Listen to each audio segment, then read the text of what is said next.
Richard Wallace had spent years delivering verdicts, making decisions that shaped people's lives. In his courtroom, nothing surprised him anymore. But when the doors swung open and a black woman walked in holding the hands of two little girls, something in his gut told him this case would be different. Then she spoke. "These children," she said, her voice steady, "are yours." The room fell silent. Richard stared at her, waiting for the punchline. The mistake. The lie. But then he saw the girl's eyes, deep brown with a flicker of amber. His eyes. The courtroom was filled with the usual chatter before the session began. Lawyers shuffled papers, plaintiffs whispered to their attorneys, and the quiet hum of tension filled the air. Judge Richard Wallace sat at the bench, flipping through the case files for the day. It was supposed to be a standard child support hearing, nothing unusual, nothing particularly difficult. Just another case among many. He had done this 1,000 times before. The facts were always the same. Someone was demanding financial support. Someone else was denying responsibility. The court decided what was fair. It was all routine, predictable. But then the doors opened, and Jada Brooks walked in, holding the hands of two little girls. For a moment, Richard barely glanced up. Just another plaintiff. But when his eyes finally landed on the children, something inside him froze. The girls were small, no more than 4 years old, their curly light brown hair framing their round faces. They clung to their mother, wide-eyed but quiet, looking around the room with innocent curiosity. But it was their eyes that struck him the most. A deep shade of brown, but with a flicker of amber when the light hit them just right. Richard's fingers tightened slightly on the case file. It was a familiar color. One he had seen every time he looked in the mirror. He pushed the thought away. Coincidence? Nothing more. Jada stepped forward, her posture straight, her expression unreadable. She had an air of quiet confidence, a woman who had made up her mind before stepping into this room. "Your Honor," she said, her voice steady. "Before we begin, I need to make a statement." Richard raised an eyebrow, already irritated by the break in protocol. "That's not how this works, Ms. Brooks. We follow procedure here." "This is important," Jada insisted. Richard sighed. "Go ahead, but make it quick." Jada took a deep breath and placed a hand on each of the girls' shoulders. "These children," she said, looking him straight in the eye, "are yours."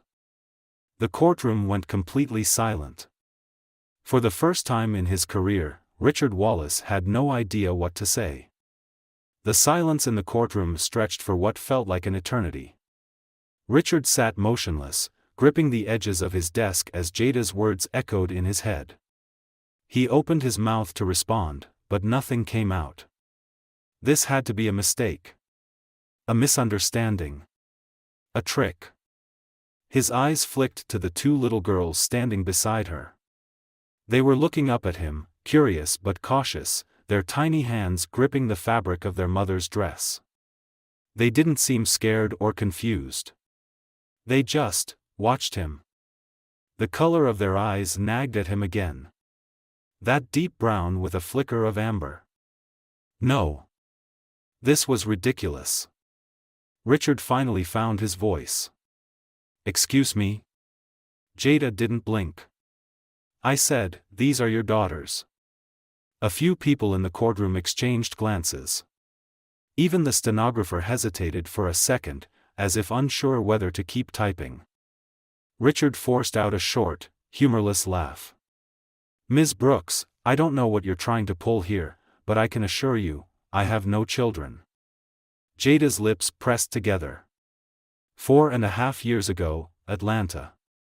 A business conference. A hotel bar. We met. We spent the night together. His stomach clenched. Atlanta.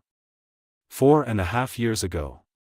Richard had attended a conference there, just like she said. He had been celebrating a big case win, drinking at the hotel bar. He remembered the warmth of alcohol buzzing in his veins. He remembered meeting a beautiful woman with deep brown eyes and an easy laugh.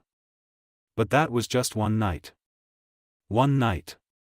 He had left early in the morning, assuming she had done the same. And now, here she was, standing in front of him, claiming. "This is insane," he muttered, shaking his head. "Even if what you're saying is true, there's no proof.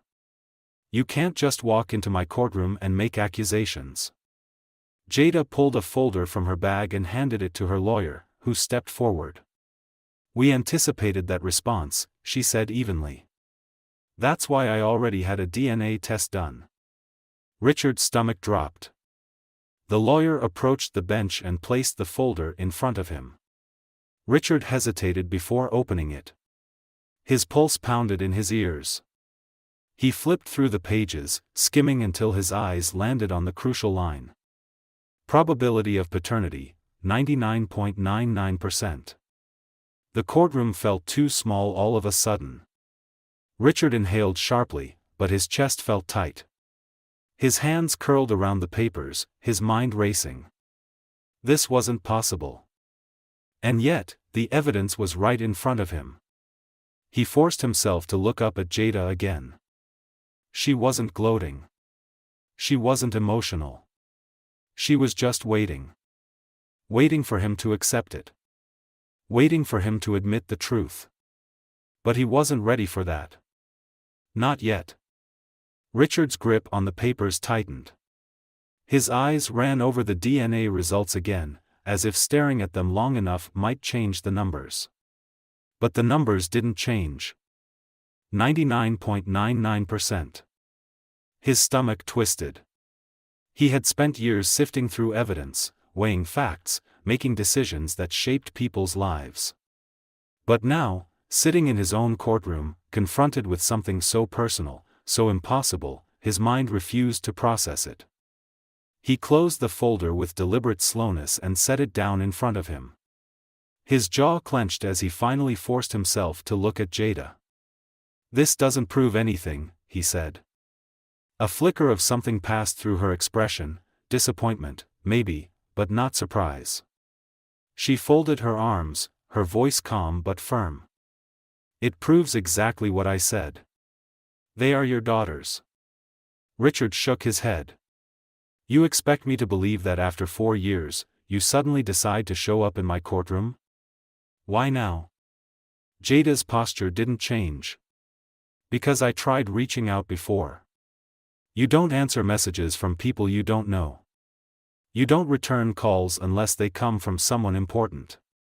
His mind scrambled for a response. He had never received a message.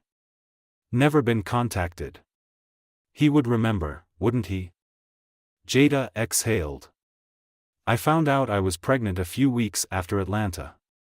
I had no way to reach you, no name, no phone number. Just the memory of one night. I accepted that I would be raising them alone. And I did."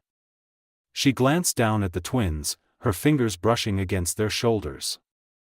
The girls were still standing close to her, watching the exchange with quiet curiosity.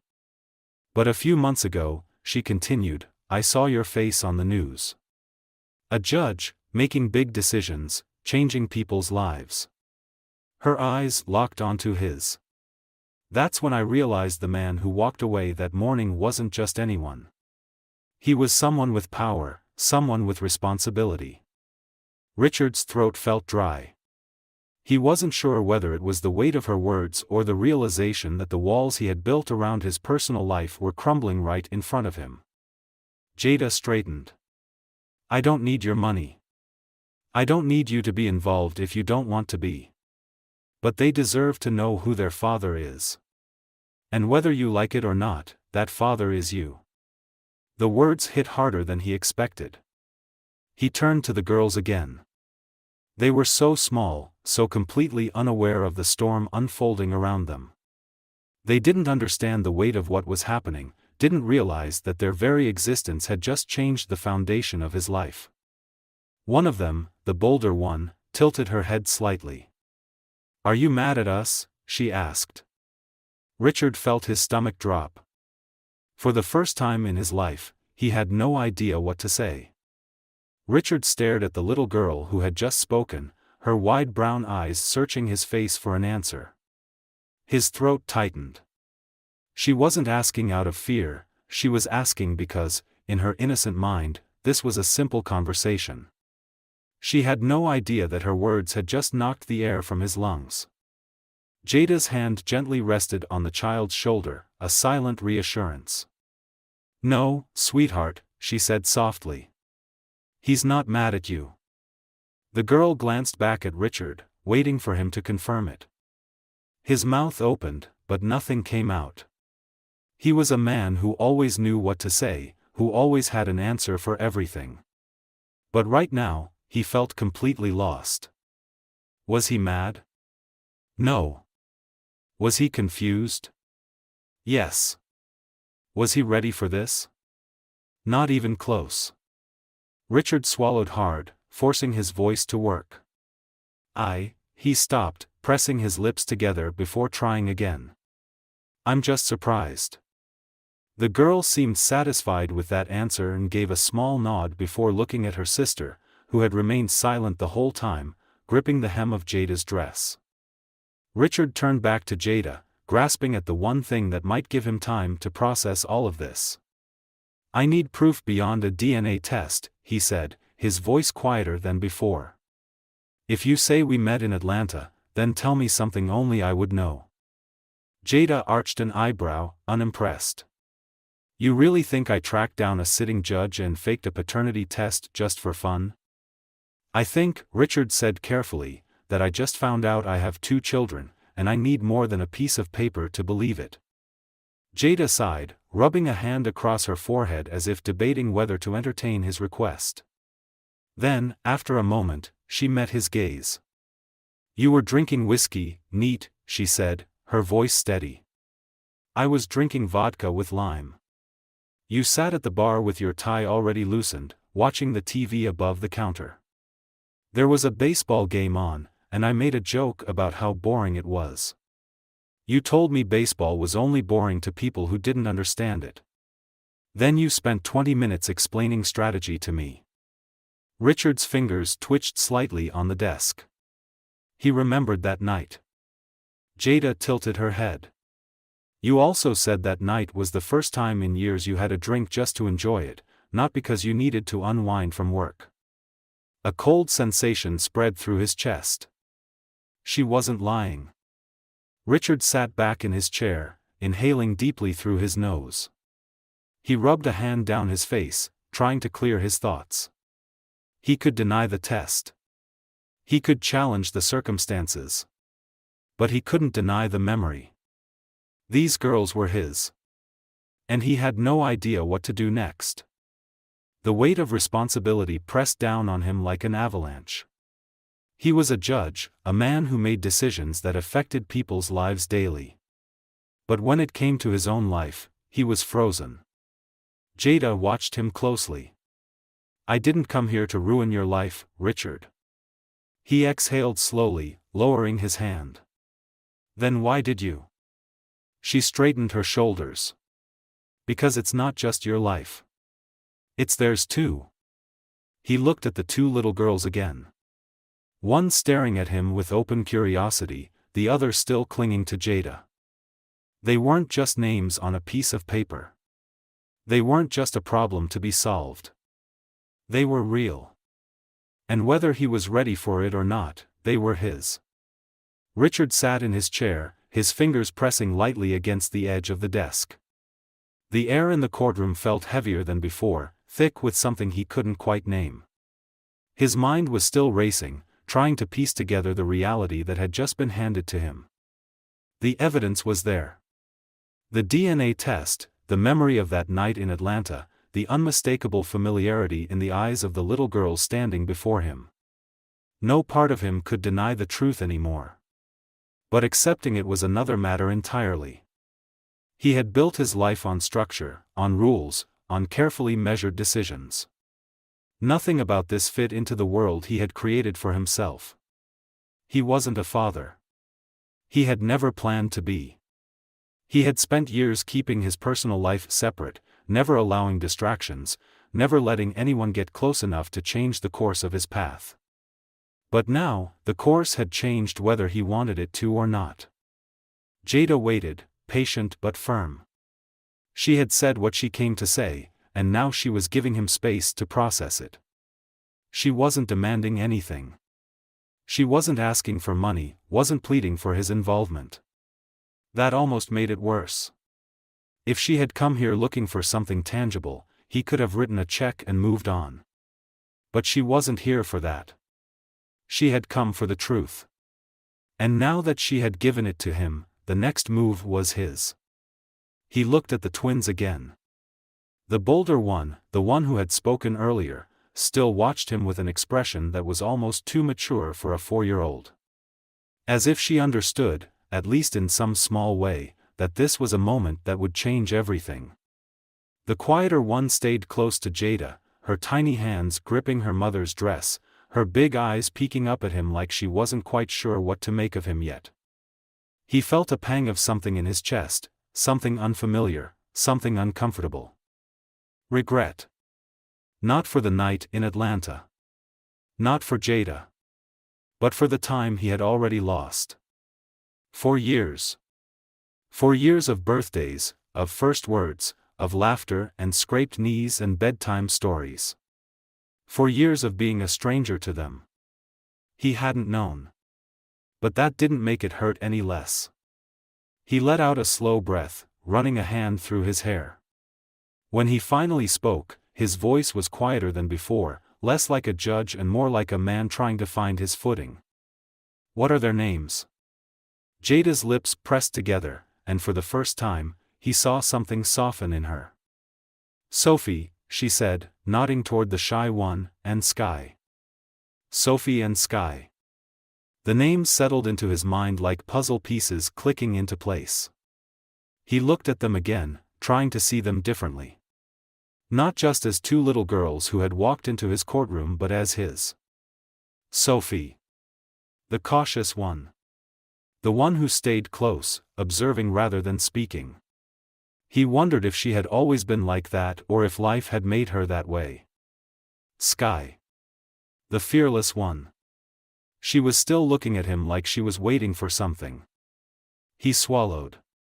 You said you weren't asking for anything. Jada nodded. That's right. But you still brought them here, he said slowly, his eyes locking onto hers. You could have told me in private. Sent a letter. Anything. But you wanted this moment to happen in this room, in front of all these people. Jada didn't deny it. I wanted you to look at them, she said simply. I wanted you to see them. Her words hit harder than he expected. Because that was exactly what had happened. For the first time, he was really seeing them. Not as an accusation. Not as an inconvenience. But as his daughters. The realization settled deep inside him, heavier than anything he had carried before. The question now was, what was he going to do about it? The weight of the moment settled into Richard's chest, thick and heavy, pressing against the carefully constructed walls he had built around himself. He wasn't sure how long he sat there, staring at the two little girls who were now undeniably his daughters.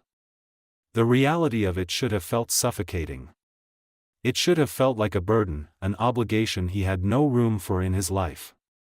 But it didn't. It felt like something else entirely. Something he wasn't ready to name yet. Jada remained quiet, letting him process. She wasn't pushing him, wasn't demanding anything. She had simply placed the truth in front of him and waited to see what he would do with it. His eyes flickered back to Sophie and Sky. Their names still felt new on his tongue, but somehow, they already belonged to him. He had spent his entire career making decisions, delivering verdicts, determining people's futures with nothing more than logic and evidence. But nothing about this moment could be decided with logic alone.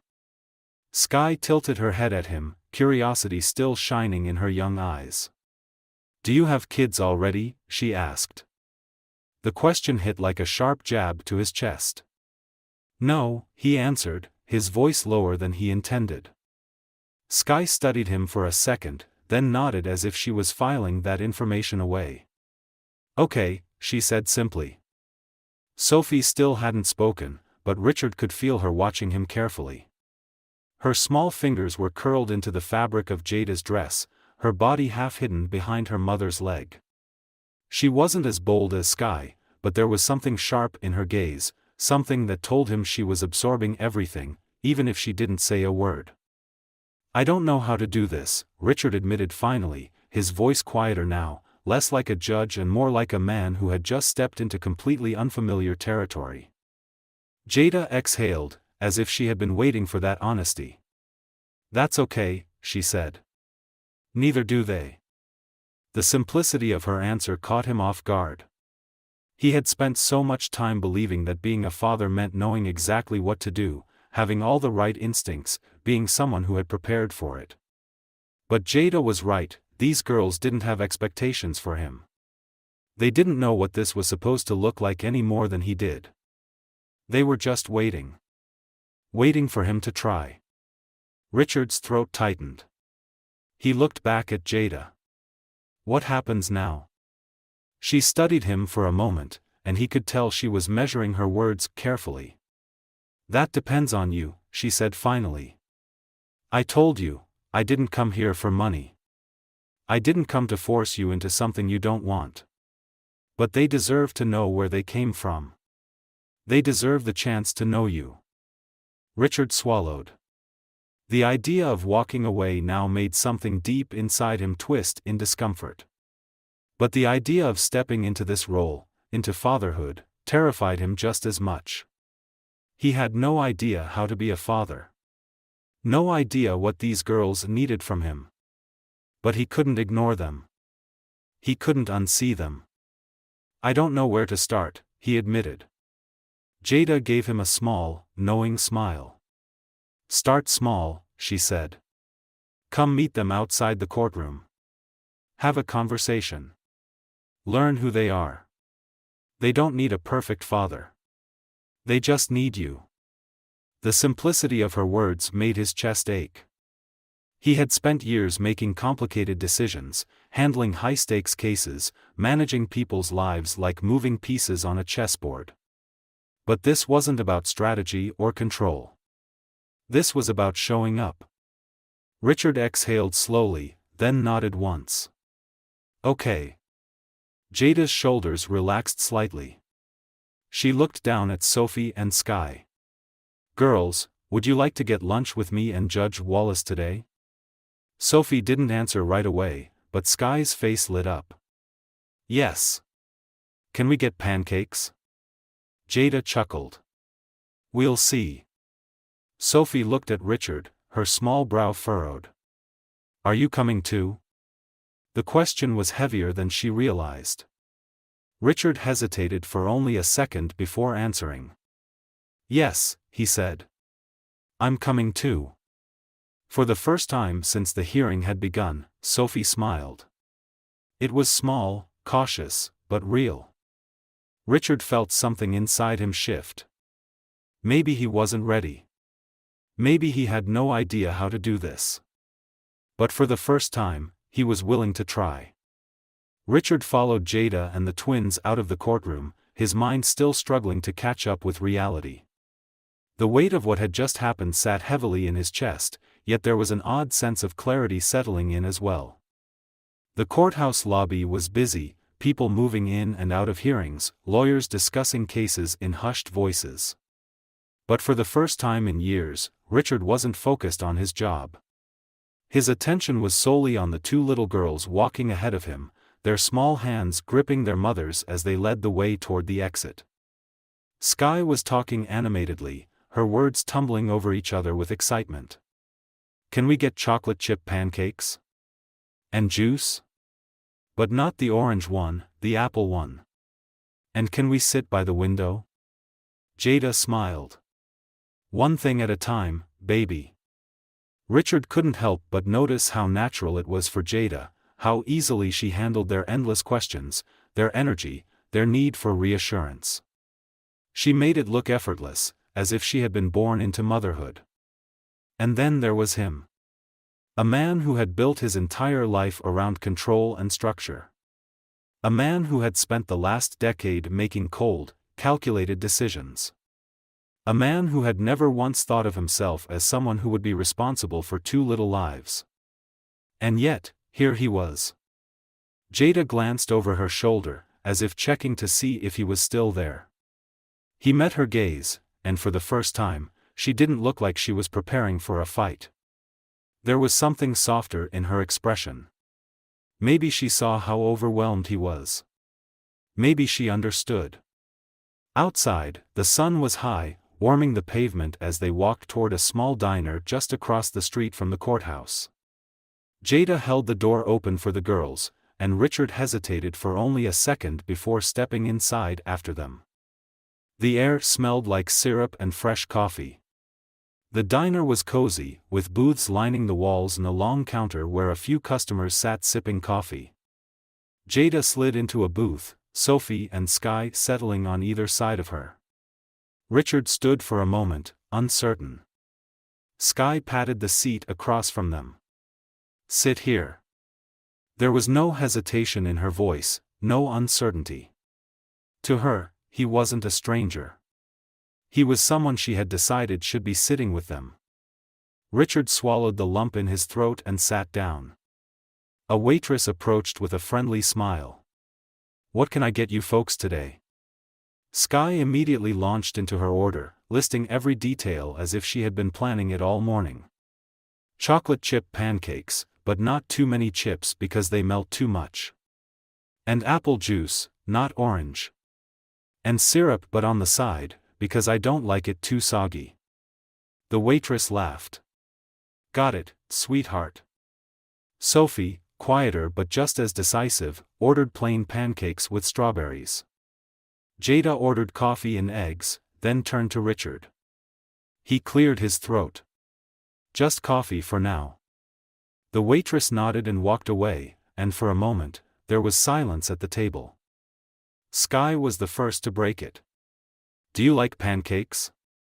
Richard blinked, caught off guard by the simplicity of the question. Yeah. I do." She nodded approvingly. "Good. Because we eat them a lot." Jada smirked. "That's an understatement."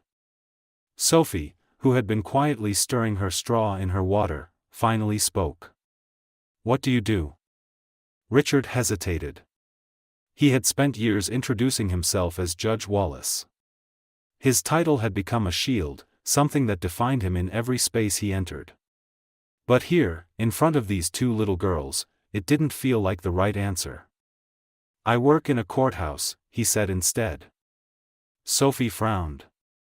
"Do you put bad guys in jail?" "Sometimes," Richard said carefully.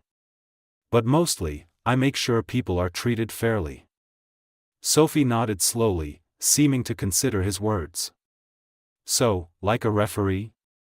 Jada chuckled. "That's not a bad comparison." Richard huffed a quiet laugh, shaking his head. "I guess you could say that." The conversation drifted to other things: school, favorite movies, the time Sky tried to cut her own hair because she thought it would make her run faster. The tension Richard had felt earlier didn't completely disappear, but it softened, turning into something different. By the time their food arrived, Sky was already talking about the playground near their house, excitedly telling him about the biggest slide. Sophie still watched him carefully, but she wasn't clinging to Jada's side anymore. Richard listened. And for the first time, he let himself just be here. Not as a judge, not as a man drowning in uncertainty. Just as someone getting to know the two little girls who had just changed his life forever. The meal stretched on longer than Richard expected. The food arrived, and the girls ate happily, chatting between bites, filling every moment of silence with a new story or question. Richard found himself listening more than speaking, letting their words wash over him as he tried to absorb this new reality. Sky was fearless, speaking without hesitation, her excitement infectious. She told him about their favorite movies, how she wanted to be an astronaut one day, and how Sophie thought space was scary because it was too big. Sophie, on the other hand, was quieter, more thoughtful. She would listen to Sky talk, then add her own small comments in a way that made it clear she was just as engaged but chose her words more carefully. Richard had never spent time around children like this before. He had always kept his life separate from family responsibilities, convincing himself that he wasn't suited for it. Yet, sitting here, watching these two little girls talk to him like he had always been part of their world, something inside him shifted. At one point, Sky suddenly looked at him seriously. "So, what are we supposed to call you?" Richard paused mid-sip of his coffee. The question caught him off guard. Jada, who had been stirring sugar into her coffee, glanced up. She didn't say anything, letting the moment unfold on its own. Sophie put her fork down, looking at him expectantly. "Yeah," she said softly. "What do we call you?" Richard swallowed. He hadn't even considered that yet. They were his daughters. But the word dad felt too big, too soon. He had barely begun processing what that even meant. He wasn't ready for that responsibility, not when he had just stepped into their lives. But at the same time, he couldn't ignore the way they were looking at him now, waiting for him to claim them in some way, to tell them where they stood in his world. He cleared his throat. "You can call me Richard," he said carefully. Sky frowned, clearly unimpressed. "That's boring." Jada stifled a laugh behind her coffee cup. Sophie tilted her head. "Can we call you something else?" Richard hesitated. He didn't know what they expected. He wasn't sure what he was even ready for. Sky drummed her fingers on the table as she thought. Then her face lit up. "What about RJ? Like Richard Jr. But, not Junior." Richard blinked. "I'm not a junior." Sky shrugged. "Doesn't matter. RJ sounds cool." Sophie gave a small nod. "I like it." Richard looked between them. They were so sure, so confident that this was a step forward. It wasn't dad, but it was something. A bridge between what they were and what they could become. He exhaled and nodded. "RJ works." Sky grinned. "Cool." Sophie smiled, and for the first time since they had walked into his courtroom, she didn't look uncertain. Jada's expression softened. "That was probably the fastest negotiation I've ever seen," she murmured with a smirk. Richard shook his head, but there was something in his chest that felt lighter now. He wasn't sure what kind of father he was going to be, but for now, he could be RJ. He could be someone who showed up. The girls finished their food, and Jada checked her watch. "We should get going," she said. "It's almost nap time." Sky groaned. "Do we have to?" "Yes," Jada said firmly. "And I don't want to hear complaints about it later." Sky slumped dramatically in her seat, but Sophie was already yawning, rubbing her eyes as the energy from lunch started to wear off. As Jada reached for the check, Richard grabbed it before she could. She raised an eyebrow. "I didn't expect you to start playing the dad role this quickly." Richard met her gaze. "I'm not playing anything." Something passed between them then, an understanding, an unspoken agreement. Jada studied him for a moment before nodding. "Okay." They walked out of the diner together, the girls skipping ahead, holding hands as they chattered about something only they seemed to understand. Richard watched them, still adjusting to the fact that they were his. Before they parted ways, Jada looked at him once more. "I meant what I said before," she told him. "You don't have to figure this all out at once. Just, keep showing up." Richard glanced at the twins, who were now looking up at him, waiting to say goodbye. "I will," he said. Sky grinned. "See you later, RJ." Sophie gave a small wave, still holding tight to her mother's hand. As they walked away, Richard stood there for a long moment, watching until they disappeared around the corner. He had walked into work that morning as Judge Richard Wallace. He was leaving as something else entirely. This story is not just about a shocking revelation, it's about responsibility, identity, and the choices that define us. Richard Wallace begins as a man who thrives on control, on logic, on neatly ordered decisions that fit into a structured world. But fatherhood isn't structured. It isn't planned. It's messy, uncertain, and filled with emotions he never prepared for.